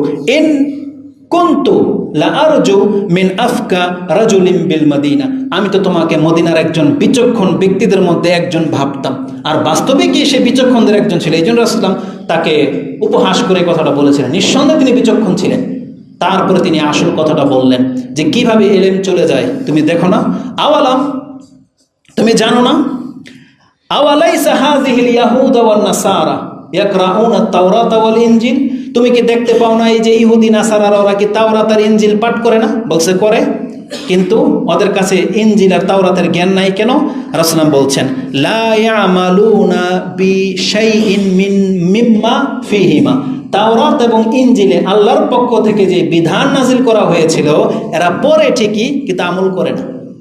তার মানে আল্লাহর যে বিধান, ইলম যে আল্লাহ নাজিল করেছে, এটা যখন ওরা আমল করে না, তখন ওদের জনসাধারণরা মনে করে কি এই হুজুরা যেগুলো পড়তেছে এটাই আমাদের ধর্ম। অথচ তাওরাত আর ইনজিলের মধ্যে কিন্তু ভিন্ন কিছু ছিল। ধরে নেন তাওরাত আর ইনজিলের মধ্যে বা কোরআনের মধ্যে আছে ডান হাতে খাওয়া, যদিও কোরআনে নাই, মানে বলতেছে আমাদের ধর্মে কোরআন হাদিসে আছে ডান হাতে খাওয়া। যে অধিকাংশ মানুষ, যখন আমরা হুজুররাও যদি বাম হাতে খাই, ও কি বুঝবে যেটা আমাদের ধর্মের খেলাফ? ও তো মনে করবে তাহলে এটাই মনে ধর্ম, কারণ হুজুর যখন বাম হাতে খাচ্ছে, হুজুর যখন পান জর্দা দিয়ে পান খাচ্ছে, তাহলে এটা মনে হয় হালাল। বিষয়টা এটা নয়। হুজুর যদি সিগারেট খায়, ও কি মনে করবে কোনোদিন এটা হারাম? টিচার যদি সিগারেট খায়, তাহলে ছাত্র কোনোদিন মনে করবে না এটা হারাম। কিন্তু আমাদের শরীয়ত কি বলে? কোরআন হাদিস ভিন্ন, কিন্তু আপনার আমল প্র্যাকটিক্যাল ভিন্ন। আজকে যারা এই টাকটার নিচে প্যান্ট পরেন, অধিকাংশ ওদের মাথায় কোনোদিন আসবে যে এটা হারাম? ও তো ভাববে যে এটাই মনে আমাদের ধর্ম। আজকে বিয়ে শাদীর মধ্যে যেগুলো হয়, এই যে গায়ে হলুদ, ঢোল তবলা, নদী থেকে পানি লাগে, সরিষার তেল লাগে, পুতা পাটা দুব্বা আম পাতা যেগুলো আপনি যোগ করেছেন, রুই মাছের ওই আইসটাওয়ালা মাছ লাগে যেগুলো আপনি যোগ করেছেন, আপনি কি একবারও ভাববেন যে এটা ধর্মের খেলাফ? ওরা তো মনে করবে, মহিলারা তো মনে করে যেগুলো ধর্মের কিতাবে মনে আছে, কিন্তু আছে কেউ দেখাইতে পারবে? দেখাইতে পারবে না। মানে আমাদের আমলের দিকে, কিন্তু আমাদের ধর্ম বলতেছে ভিন্ন। তো রাসূল সাল্লাল্লাহু আলাইহি ওয়াসাল্লাম বলেছেন এইভাবেই ইলম উঠে যায়। কিতাবের মধ্যে লেখা থাকলেই যে আপনি জ্ঞানী তা না, ওটা শুধু কিতাবেই থেকে গেছে, কিন্তু আপনি যতক্ষণ পর্যন্ত সেটা আপনার আমল দিয়ে বাস্তবায়ন না করবেন, এটাকে ইলম বলে না। এটাই হলো মূর্খামি, এটাই হলো মূর্খামি। রাসূল এই কথাটাই বলেছিলেন, ইহুদি নাসারারা তাওরাত ইনজিল পড়ে বটে, কিন্তু ওরা আমল করে না। তাহলে এটা যদি ইহুদি নাসারাদের সাথে উদাহরণ দেওয়া হয়, রাসূল কি বোঝাতে চাইলেন? যে মুসলিমদের কাছ থেকে ইলম উঠে যাবে মানে? সাহাবী বলতেছে আমরা কোরআন পড়বো কিয়ামত পর্যন্ত, ইলম কিভাবে উঠে যাবে? রাসূল এটা বোঝাতে চাইলেন আমার এই জাতি কোরআন পড়বে বটে, কিন্তু কোরআনের উপরে আমল করবে না। আজকে সাহসের সাথে আমাদেরকে বলতে হয় কেন? এই রাজনীতিক নিয়ে যেগুলো আমাদের বাংলার জমিনে হচ্ছে, এই যে সিএনজি দিয়ে আসতেছিলাম না, দেখেন এরা এক একজন কত বড় দার্শনিক সায়েন্টিস্ট, এরা প্রত্যেকে একে অপরকে বলে এটা কোনো ইলেকশন হইল? বলছে আম লিখতে এমনি পাস, খামাখা 16,000 কোটি টাকা নষ্ট করার কোনো মানি আছে? একটা সাধারণ পাবলিকও বোঝে, বলতেছে আমি চুপ করে খালি শুনলাম যে কি বলে কি। একটা সাধারণ কমন সেন্স কম যার, এমন ব্যক্তিও, খেটে খাওয়া ব্যক্তিও বোঝে যে কালকে আম লিখতে এমনি পাস, খামাখা কি জন্য ইলেকশন দিয়ে 16,000 কোটি টাকা নষ্ট করার কোনো মানে আছে? আপনি কি মনে করেন কথাতে যুক্তি নাই? যুক্তি আছে। আর যদি বাস্তবে তাই হয়, ইলেকশন দেওয়ার দরকার কি? তাহলে তো আমাদের রাষ্ট্রের 16,000 কোটি টাকা না কত বললো, এটা তো বেঁচে যেত। এই সেন্সে ঠিক আছে ওনার কথা। তাহলে আমাদের সমাজে দার্শনিকের অভাব নাই। আমরা সবাই জানি নারী নেতৃত্ব হারাম, সবাই জানি। খালি আমরা মানে আপনারা চাচ্ছেন যে হুজুররা আপনারা বলেন আর বাস খেলে আপনারা খান, আমরা চুপচাপ, এটা না অবস্থা। আপনি বলতেছেন দুর্নীতি, আপনার পাশের বাজারের মধ্যে ভেজাল তেল বিক্রি হয়, আপনার চাচাতো ভাই, আপনি কিছু বলতেছেন না কেন? ওই আপনার চাচাতো ভাই, সেজন্য। আপনি জানতেছেন আপনার মেয়র এটা করে, আপনার এই এমপি এটা করে, আপনার এই কাউন্সিলর এটা করতেছে, আপনার সামনে রাস্তা বানাচ্ছে রোডের জায়গায় বাঁশ দিয়ে, সব তাকায় তাকায় দেখতেছেন ইঞ্জিনিয়াররা কি করে, একটা লোকে বাধা দেয় না। তাহলে আমাদের সমাজে যখন এইভাবে সব ক্ষেত্রে দুর্নীতি, তাহলে এই দুর্নীতির ভুক্তভোগী তো আপনিও, আপনি না? নাকি আপনি হাওয়া দিয়ে চলবেন? আপনি তো জমিন দিয়ে চলবেন। রাস্তা ভাঙলে আপনার বাড়ির সামনে যে রাস্তাটা ভাঙতেছে, এটা কেন ভাঙলো আজকে? যেহেতু কালকে আপনি বাধা দেন নাই, সেই জন্য ভাঙছে। আপনি যদি কালকে বাধা দিতেন তাহলে এটা শক্ত করে করা হতো, এটা ভাঙতো না হইলে। তো এইভাবে প্রত্যেকটা জিনিসের মধ্যে দুর্নীতি, কিন্তু আমরা হুজুরা শুধু বলেই যাচ্ছে বলেই যাচ্ছে। চলে আসি ফিলিস্তিনের ব্যাপারের দিকে। আজকে ফিলিস্তিনের মুসলিমদেরকে যদি আঘাত পেতে হচ্ছে, এটা আমাদের মুসলমানদের চরিত্রের কারণে হচ্ছে না? কি মনে করেন? আমরা মুসলিমরা যদি শক্ত হতাম, আমরা মুসলিমরা যদি প্রতিবাদী হতাম, আমাদের মুসলিম রাষ্ট্রগুলো যাদের পাওয়ার আছে তারা যদি প্রতিবাদ করত, তাহলে ওরা প্রথম দিন বোম মারার পরেই ওরা বুঝে নিত যে আমরা কত বড় ভুল করেছি। কিন্তু মাসের পর মাস অত্যাচার করেই যাচ্ছে, কিন্তু আপনি নিজে ভিডিও দেখতেছেন আর আফসোস করতেছেন আর বলতেছেন এটা ঠিক হচ্ছে না, এই সে। কিন্তু আমাদের পদক্ষেপ কোথায়? তাহলে এই জন্য আমাদের কি করতে হবে? আগে জাতি শুধরাতে হবে। আমরা নিজের আগে শুধরাই, তারপরে পরবর্তীদেরকে। এই যে রিসেন্টলি ঘটনা, আজকে এলএম নিয়ে কথা বলতেছি না, আপনাদের ওই যে প্রাইমারি স্কুলের থ্রির বই না, 3য় শ্রেণীর বইয়ের মধ্যে ইসলাম শিক্ষার প্রথম চ্যাপ্টারে কোরআনের ছবি, ব্যাক চ্যাপ্টার মধ্যে দুর্গার ছবি। এটা কি আপনারা না দেখা, অজানা কারো? তাহলে আমাদের বাংলাদেশের 90% মুসলিম হওয়া সত্ত্বে শিক্ষা বোর্ডে যারা আছে, যারা বইটা ছাপছে, আজকে মুসলমানদের গায়ে রক্ত থাকলে কি হতো? যেই দিন ওইটা বাজারে ছেড়েছে ওকে খুঁজে বের করা হতো, এটা কার পরামর্শে করা হয়েছে, কোন প্রেস থেকে এটা ছাপা হয়েছে, আমরা ওকে ধরতাম না। কিন্তু কেউ কোনো মাথা ব্যথা করে? মাথা ব্যথা করে। এই যে রাসূল যে বলেছেন এলেম উঠে যাবে, এইভাবে এলেম উঠে যাবে। ইসলাম শিক্ষার বইয়ের মোড়কটা তো ইসলামই লেখা থাকবে, ভিতরে কি আছে আপনি যদি প্রতিবাদী না হন, সেখানে আল্লাহর কথা বাদ দিয়ে ওই দুর্গা, সরস্বতী, রাম, অমুক তুমুকের কথায় ঢুকিয়ে দিবে। আর এটাই হচ্ছে আমাদের মুসলিম জাতির সাথে। কিন্তু আমরা সবাই চোখ বন্ধ করে আছি যে এই দায়ভার কে নেবে। কিন্তু জেনে নেন এই দায়ভার আমাদের প্রত্যেকের। এমনি একটা জাতির উপর আল্লাহ সুবহানাহু ওয়া তাআলা কোনো জালেমকে চাপায় দেয় না, এমনিতেই না। যখন আমরা বেশি জালেম হয়ে যাই, আমরা যখন জুলমের মধ্যে অংশ নেই, তখনই আল্লাহ সুবহানাহু ওয়া তাআলা আমাদের উপরে তার চাইতে বড় জালেমকে চাপিয়ে দেওয়া হয়। তো খুতবা খুব লম্বা হয়ে যাবে, ওইসব কথাই মানে বেশি চলে আসছে।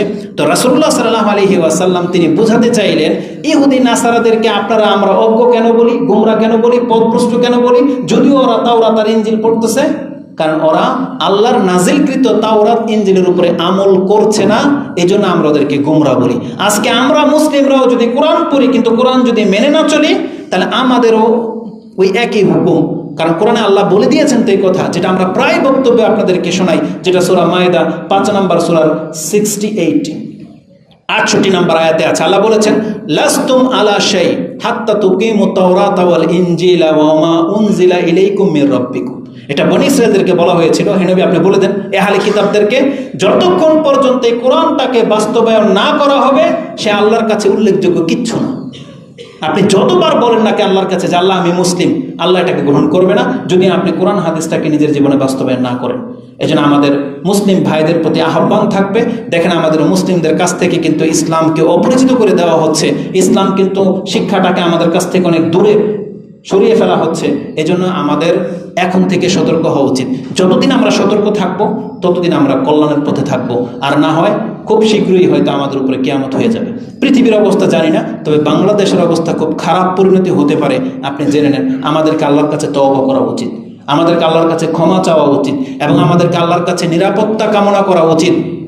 জাপানে ভূমিকম্প হয়ে গেল, আমাদের বাংলাদেশে আসতে কি কোনো জমা খরচ লাগবে? আল্লাহ সুবহানাহু ওয়া তাআলা চাইলে বাংলাদেশে হইতে পারে না? হইতে পারে। আজকে আমাদের বাংলাদেশের মুসলিমরা, ফিলিস্তিনের মুসলিমরা তারা নিরাপত্তা হারিয়েছে, এই রকম কি বাংলাদেশের মুসলিমদের সাথে হইতে পারে না? তারা যদি হইতে পারে, কেন হইতে পারে সেই কারণটা খুঁজে বের করতে হবে। আমাদেরকে সেই কারণ থেকে বাঁচতে হবে, তওবা করতে হবে, আল্লাহর কাছে ফিরে আসতে হবে। আমরা যদি আল্লাহকে ডাকি তাহলে আল্লাহ সুবহানাহু ওয়া তাআলা আমাদেরকে নিরাপত্তা দিবেন। এটা আল্লাহ বলেছেন যে তোমরা ইবাদত করো, আল্লাহ তোমাদেরকে নিরাপত্তা দিবেন। এজন্য আমাদেরকে ইসলাম শিক্ষার দিকে ঝুঁকতে হবে, ইসলাম শিক্ষার দিকে ঝুঁকতে হবে। এটা ছাড়া বিকল্প আমাদের কোনো পথ নাই। আমাদের এই শিক্ষা আমাদেরকে নাজাত দিতে পারবে না। আপনারা কথাগুলোকে সিরিয়াসলি নেওয়ার চেষ্টা করেন। রাসূলুল্লাহ সাল্লাল্লাহু আলাইহি ওয়াসাল্লামের প্রত্যেকটা বাণী বাস্তবায়ন হচ্ছে এবং আগামীতে আরও হবে। এজন্য আমাদেরকে উচিত আল্লাহ সুবহানাহু ওয়া তাআলার কাছে তওবা করে ফিরে আসা। আকুলু লিকাউলি হাযা আস্তাগফিরুল্লাহ লি ওয়া লাকুম ওয়া লিসাইরিল মুসলিমিন ফাস্তাগফিরু ইন্নাহু হুয়াল গফুরুর রহিম।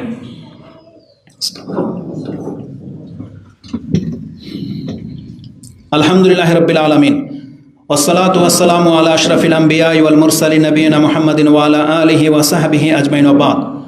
একটা পয়েন্ট বলেছিলাম যে আপনি জ্ঞানী, কোরআন পড়তে পারেন কিন্তু আমল করেন না, এর মাধ্যমে আপনি জ্ঞানী প্রমাণিত হবেন না, আপনি মূর্খদের অন্তর্ভুক্ত। দ্বিতীয় আরেকটি কারণ রাসূল বলেছেন কিভাবে এলেম উঠে যাবে। এলেম উঠে যাওয়ার আরেকটা উপায় হলো, বা একবারে সহজ, যেটা আল্লাহ সহজভাবে এলেমকে উঠিয়ে নেবেন, সেটা হচ্ছে আলেমদের মৃত্যুর মাধ্যমে। আলেমদের মৃত্যুর মাধ্যমে আব্দুল্লাহ ইবনে আমর ইবনে আস তিনি বলেন, কালা রাসূলুল্লাহ সাল্লাল্লাহু আলাইহি ওয়াসাল্লাম ইন্নাল্লাহা ইয়াকবিদুল ইলমা ইনতিজাআন লা ইয়াকবিদুল ইলমা ইনতিজাআন ইয়ানতাজিউহু মিনাল ইবাদ। আল্লাহ কখনোই তার বান্দার কাছ থেকে এলেম ছিনিয়ে নেবেন না। আল্লাহ এলেমকে উঠিয়ে নেবে কিন্তু ছিনিয়ে নেবেন না তার বান্দার কাছ থেকে। যেমন আপনার পকেটে সম্পদ থাকে, সম্পদ আপনার কাছে কেড়ে নেওয়া হয়, এটা ইনতাজিউ বলা হয়, যে ছিনিয়ে নেওয়া হয়। আপনার অন্তর থেকে আল্লাহ গায়েব করে দেবেন না এলেমকে, কিন্তু এলেমটা কিভাবে উঠে যাবে? ওয়ালাকিন ইয়াকবিদুল ইলমা বিকবদিল উলামা। ইমাম বুখারী রাহিমাহুল্লাহ বা সাহাবা একরামরা ধরে নেন, সাহাবা একরামদের অন্তর থেকে কোরআন হাদিসকে আল্লাহ মুছে দেয় নাই। মানে সাহাবা একরামরা এমন হয় নাই যে সাহাবা রাসূল ইসলামের পরে তারা সব হাদিস ভুলে গেছে, এমনটা হয় নাই। তারা সবগুলো কথা সংরক্ষণ করে রেখেছিলেন, সবগুলো কথা, রাসূল ইসলামের প্রত্যেকটা আচরণ। যেখানে এক সাহাবী বলতেছে যে আমি রাসূল ইসলামকে দেখেছি খেজুর খেয়ে এইভাবে খেজুরের বিচিটা তিনি ফেলতে, মানে এটা কি ব্যক্ত করার কোনো দরকার আছে? দরকার নাই। খেজুর আপনি কোন আঙ্গুল দিয়ে বিচি ফালান ওটা মূলত শরীয়ত না, কিন্তু আমি দেখাতে চেয়েছি যে সাহাবা একরামরা এটা পর্যন্ত আমাদের কাছে ব্যক্ত করেছেন যে রাসূল কোনো একদিন এইভাবে খেজুরের বিচি ধরে ফেললেন। তার মানে যারা এগুলো পর্যন্ত ফলো রাখেন, তাহলে তারা কি রাসূল ইসলামের ইবাদত ফলো করেন নাই? পুঙ্খানুপুঙ্খ আমাদের কাছে পৌঁছে দেওয়া হয়েছে, পুঙ্খানুপুঙ্খ। এই জন্য আপনি ভাববেন না যারা হাদিসকে অস্বীকার করে, এমন কিরিলে হাদিস যারা, যাদেরকে আমরা কাফের মনে করি। কোরআনকে অস্বীকার করা যেমন, হাদিসকে অস্বীকার করা একই অপরাধ। এই জন্য ধোঁকা খেয়ে যেন না। রাসূল ইসলামের প্রত্যেকটা হাদিস যেটা সাহাবা একরামরা সংরক্ষণ করেছেন, আল্লাহ সেগুলো আমাদের পর্যন্ত পৌঁছে দিয়েছেন। তো যেটা বলতে চাচ্ছিলাম, সাহাবা একরামরা যেই এলেমগুলো রাসূল ইসলামের কাছ থেকে সংরক্ষণ করে রেখেছিলেন, আল্লাহ তাদের অন্তর থেকে এটা উঠিয়ে নেন নাই, বরং আল্লাহ কি করেছেন? সাহাবীদেরকে উঠিয়ে নিয়েছেন। পৃথিবীতে কোনো সাহাবী বাকি আছে? বাকি নাই। পৃথিবীতে কোনো সাহাবী বাকি নাই, তার মানে উঠে গেছেন। তাবি বাকি আছে? বাকি নাই। তাবা তাবি বাকি নাই। ইমাম আবু হানিফা রাহিমাহুল্লাহ, ইমাম শাফি, আহমদ ইবনে হাম্বল, ইমাম মালিক, এই যে বিজ্ঞ আলেম যারা ইন্তেকাল করে গেছেন, তাদের মতো পৃথিবীতে আর কোনো আলেম জন্মেছে? আর জন্মে নেই। অত বিচক্ষণ আলেম পৃথিবীতে আজ পর্যন্ত জন্মে নেই। ইমাম বুখারী রাহিমাহুল্লাহ, যার কাছে স্মরণ শক্তি এত বেশি ছিল, ইবনে তাইমিয়া যাদের সম্পর্কে বলা হয় এদের মতন বিচক্ষণ আলেম পৃথিবীতে আর জন্মে নাই। তাদের কাছাকাছিতে হয়েছে কিন্তু ওই আলেম জন্মেনি। এখনো বাংলার জমিনে যত বড় বড় আলেমরা আছে, তারা মরে যাওয়ার পরে তাদের স্থলাভিষিক্ত বড় আলেম আর জন্মাবে না, জেনে নেন। এই জন্য রাসূল বলেছেন, আল্লাহ কারো অন্তর থেকে এলেম উঠিয়ে নেবে না, বরং ওই আলেমের মৃত্যু ঘটে গেলেই তার মধ্যে যত এলেম ছিল সব সহ বিলুপ্ত হয়ে যাবে। এটা ইমাম বুখারী রাহিমাহুল্লাহ তার ইলমের অধ্যায় করেছেন। সব থেকে গুরুত্বপূর্ণ পয়েন্ট এটা, এতক্ষণ যেগুলো শুনেছেন তো শুনেছেন, এলেম যদি উঠে যায় আপনার আমার ক্ষতি কি? আচ্ছা, ইসলাম যদি ভুলে যান আপনি, আপনার আমার ক্ষতি কি জানেন? ক্ষতি কি? এই পৃথিবী থেকে একদিন আল্লাহর পরিচয় মিটে যাবে, জেনে নেন। এই পৃথিবী থেকে একদিন আল্লাহর নাম নেওয়ার মতন কেউ থাকবে না। সালাত বলে কিছু থাকবে না, সিয়াম বলে কিছু থাকবে না। শুধু মানুষ বসবাস করবে গরু ছাগলের মতো, নাস্তিকদের সংখ্যা বেড়ে যাবে, মুনাফিক থাকবে, মানে আল্লাহর নাম নেওয়ার মতো কেউ থাকবে না, মুনাফিকও থাকবে না, শুধু নাস্তিক থাকবে, আল্লাহ বলে কেউ থাকবে না। ওই হাদিস তো স্মরণে আছে যে আল্লাহর নাম নেওয়ার মতো যদি কোনো একজনও বেঁকে থাকে, বাকি থাকে, তাহলে কি হবে না? কিয়ামত হবে না। তার মানে কিয়ামত যাদের উপরে হবে তাদের কেউ আল্লাহতে বিশ্বাসী হবে না। কতটা বিপর্যয়ের দিকে যাচ্ছে পৃথিবী, চিন্তা করা যায়? তাহলে এলেম উঠে গেলে আমাদের ক্ষতি কি? আব্দুল ইবনে আব্বাস তিনি একটা কথা উক্তি করেছেন আমাদের কাছে, এলেম উঠে গেলে কি হবে। একটা হাদিস তো এটা আছে, আলেমরা বিলুপ্ত হয়ে গেলে মানুষ মূর্খদের কাছ থেকে ফতুয়া গ্রহণ করবে, ফাদাল্লু আদাল্লু, নিজে গুমরাহ হবে এবং অন্যকে গুমরাহ করবে। ওই হাদিস এখনো বলার সময় নেই, যেহেতু সময় পাস হয়ে গেছে। তার চাইতে গুরুত্বপূর্ণ বা কাছাকাছি গুরুত্বপূর্ণ একটা হাদিস আমি আপনাকে শোনাই। নূহ আলাইহিস সালামের জাতির মধ্যে পুতুল পূজা কিভাবে চালু হয়েছিল জানেন? এই কথাটা শুধু আজকে এখান থেকে নিয়ে নেন। আজকে আমাদের সমাজের মুসলিমদের আলেম যদি মারা যায়, মুসলিমদের মধ্যে যারা ইসলাম সম্পর্কে জ্ঞান রাখে, তাওহীদের জ্ঞান রাখে, তারা যদি মরে যায়, এই জাতিকে শিরক থেকে কেউ ঠেকাইতে পারবে না, জেনে নেন। তারপরে মানুষ শিরকে কুফরিতে লিপ্ত হয়ে যাবে, কারণ আলেমদের কারণেই আজকে আপনারা তাওহীদের উপরে টিকে আছেন। আলেমরা আপনাদেরকে নিষেধ করে, এটা শিরিক, এটা বেদাত, এটা করা যাবে না, এটা হারাম। কারা নিষেধ করে? আলেমরাই নিষেধ করে। এই আলেমরা যখন থাকবে না, তখন দেখবেন আপনাদেরকে নিষেধ করার মতন পৃথিবীতে আর কেউ থাকবে না, তখন মানুষ ওই পাপে লিপ্ত হয়ে যাবে। আব্দুল ইবনে আব্বাস তিনি চমৎকার একটা উক্তি উদাহরণ উল্লেখ করেছেন। তিনি বলেছেন, সারাতিল আওসান আল্লাতি কানাত ফি কওমি নূহিন ফিল আরবি বাদু, যে পুতুলগুলোর পূজা হতো নূহ আলাইহিস সালামের যুগে, পরবর্তীতে যেগুলো মক্কায় স্থান পেয়েছে, এই পুতুলের ইতিহাস জানেন? মানে তিনি আমাদেরকে বলতেছেন, ইতিহাস জানেন আপনারা যে এটার ইতিহাস কি? তখন তিনি বলতেছেন, আসমাউ রিজালিন সালিহিনা মিন কওমি নূহ, লাত, মানাত, উজ্জা, তারপরে হচ্ছে যে মক্কার যে হোবাল, বড় বড় যে ব্যক্তিদের মূর্তিগুলো ছিল, এগুলো ছিল সৎ ব্যক্তিদের মূর্তি, সৎ ব্যক্তিদের মূর্তি, তারা সবাই সৎ ছিল। কি হয়েছিল তাদের সাথে? ফালাম্মা হালাকু, তারা যখন মারা গেল, আওহা শয়তান, শয়তান তাদের অনুসারীদের কাছে এসে ওহী করলো বা ইলহাম করলো, ইলা কওমিহিম আনিনসিবু ইলা মাজালিসিহিম আল্লাতি কানু ইয়াজলিসুনা আনসাবান, তোমার এই আলেম, এই পীর বা এই তোমার এই ভালোবাসার ব্যক্তি যেখানে বসে ইবাদত করত, এখানে একটা মূর্তি বানাও তার মতো করে। তাতে কি হবে? তাকে দেখলে তোমাদের অন্তর লাগবে যে হ্যাঁ, উনি এতটা সৎ ব্যক্তি ছিল। তাকে দেখলে তোমাদের ইবাদতে মন লাগবে। বিনা বাড়াবাড়িতে বলতেছি, আজকে রাজনীতির প্রেক্ষাপটে যারা এই রাজনীতির সূত্র ধরে, তাদের রাজনীতির লিডার কাকে বা মানে, কাকে মানে বলেন? বাংলাদেশের রাজনীতিতে কাকে লিডার হিসেবে মানে? শেখ মুজিবুর রহমান। কি বলবো, রাহেমাহুল্লাহ, আল্লাহ তাকে রহম করুন। নাকি দোয়া করতে বাধা আছে? যেটা আমাদের দেশের সম্পদ, তার মাধ্যমে আলহামদুলিল্লাহ একটা বিপ্লব ঘটেছিল বাংলার জমিনে। ওনার সিলসিলাতে যারা রাজনীতির প্রেক্ষাপটে আসছে, তাকে কিন্তু গুরু মানে না। এই জন্য তারা মুহাব্বতে তার মূর্তি বানাতে চায়, তার ভাস্কর্য বানাতে চায়। কেন?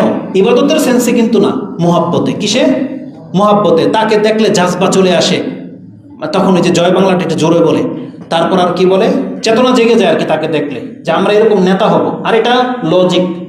কেউ যদি কোনো ব্যক্তির রূপ দেখতে পায়, তাহলে তার ঈমান বেড়ে যাবে। মুহাম্মদুর রাসূলুল্লাহ সাল্লাল্লাহু আলাইহি ওয়াসাল্লামকে যদি আমরা তুলে ধরি, আপনারা কি করবেন? তাকবীর জোরে দিবেন না?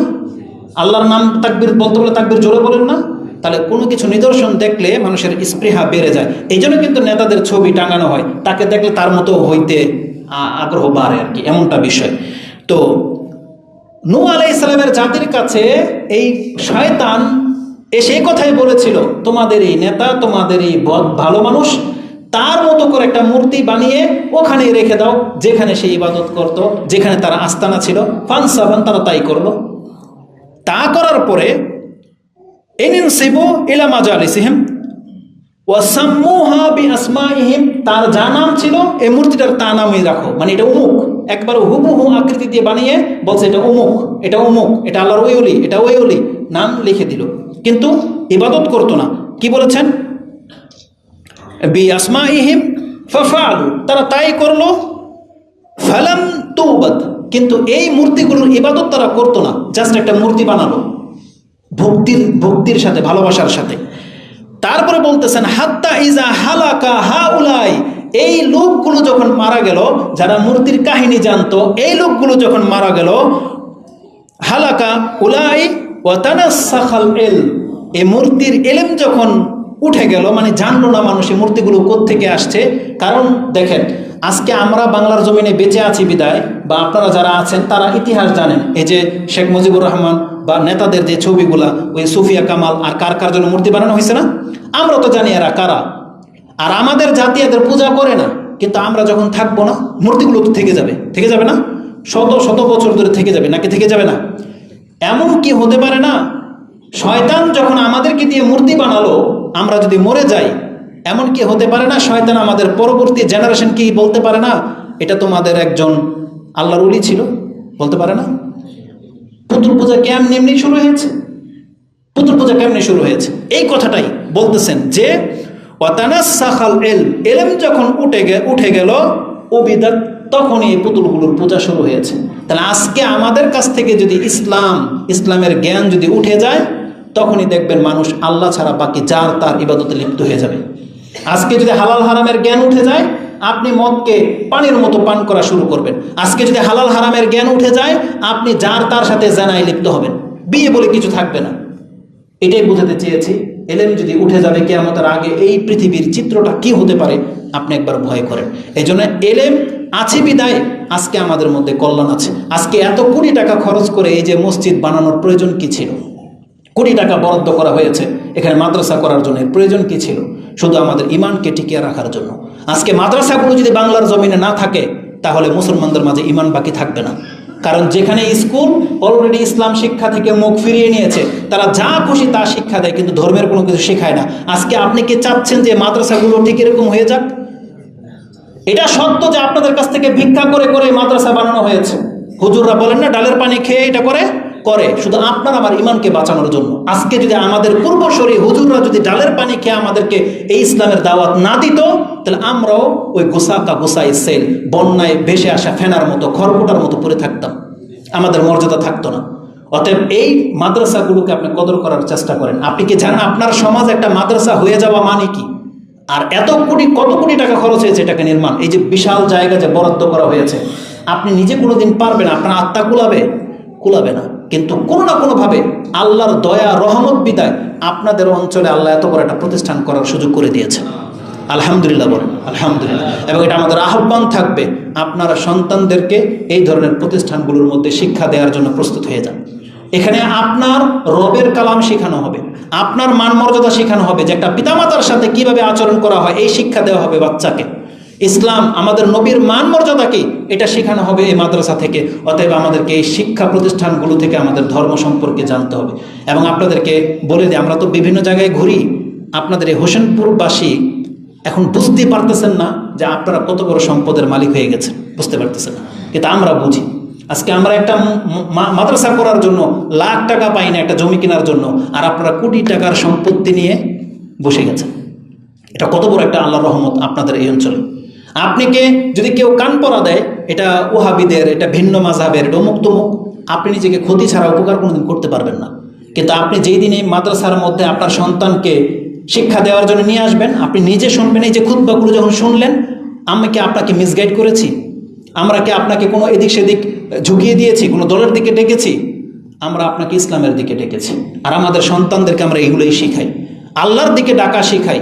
অতএব আপনার সন্তান এগুলোই শিখবে। যদি এটা আপনার কাছে হক মনে হয়, তাহলে আপনার সন্তানকে এখানে ভর্তি করাবেন, এটা আমাদের আহ্বান থাকবে। এবং আপনি জেনে নেন, এখানকার মান অন্যান্য মাদ্রাসার থেকে নিচে না, বরং উপরে। আজকেও ডিসকাস হয়েছে যে খাবারের তালিকা দেখলাম, বা তাদের শিক্ষা দেওয়ার যে সিস্টেমটা, দোয়া করেন এই প্রতিষ্ঠানের এই প্রদানিয়া বাড়ির লোকদের, এদেরকে আল্লাহ যথেষ্ট দিয়েছেন। আপনার সন্তানের থেকে বেতন খেয়ে তারা আর পয়সাওয়ালা হওয়ার কোনো প্রয়োজন নাই, তাদেরকে আল্লাহ যথেষ্ট টাকার মালিক করে দিয়েছেন। বরং তাদের ফান্ড থেকে ইনশাআল্লাহুল আজিজ আপনাদের সন্তানের উপরেও খরচ তারা করবে, এটা তারা ওয়াদাবদ্ধ। যতটুকু পারেন আপনি দিবেন, বাকিটা ওনারা ঘাটতি পুরা করবে। এই চ্যালেঞ্জের সাথে নেমেছে, সেই প্রতিষ্ঠানকে আপনি কিভাবে অস্বীকার করতে পারেন? আল্লাহ সুবহানাহু ওয়া তাআলা তাদেরকে কবুল করুন, বলেন আমিন। আল্লাহ আমাদের এই কার্যকলাপকে তুমি কবুল করো, আমাদের এই কাজকে আল্লাহ তুমি সহজ করো, এবং বাংলার জমিনের ভেদাভেদ ভুলে গিয়ে আমরা হুজুররা মুসলিমরা যেন এক হতে পারি। আল্লাহ তুমি আমাদের উপর রহম করো, দয়া করো। বহুদিন হয়ে গেছে আল্লাহ, তুমি আমাদেরকে শক্তিশালী করো যাতে বাংলাদেশের মুসলিমকে মানুষদেরকে নিয়ে আমরা ইসলাম প্রতিষ্ঠা করতে পারি। আল্লাহ তুমি আমাদের উপরে একটু দয়ার দৃষ্টিতে তাকাও এবং আমাদের অন্তরের ভেদাভেদগুলোকে আল্লাহ ভুলিয়ে দাও। যে কোরআন হাদিস তুমি নাজিল করেছো সেই শিক্ষায় আমাদেরকে শিক্ষিত হওয়ার তৌফিক দান করো। এমন যত রকমের খরাফাত আর বেদাত আছে আমাদের সমাজ থেকে আল্লাহ উৎখাত করে দেওয়ার তুমি ব্যবস্থা করে দাও। আমিন ইয়া রাব্বাল আলামিন। সুবহানাকাল্লাহুম্মা রাব্বানা ওয়া বিহামদিকা আশহাদু আল্লা ইলাহা ইল্লা আনতা আস্তাগফিরুকা ওয়া আতুবু ইলাইক।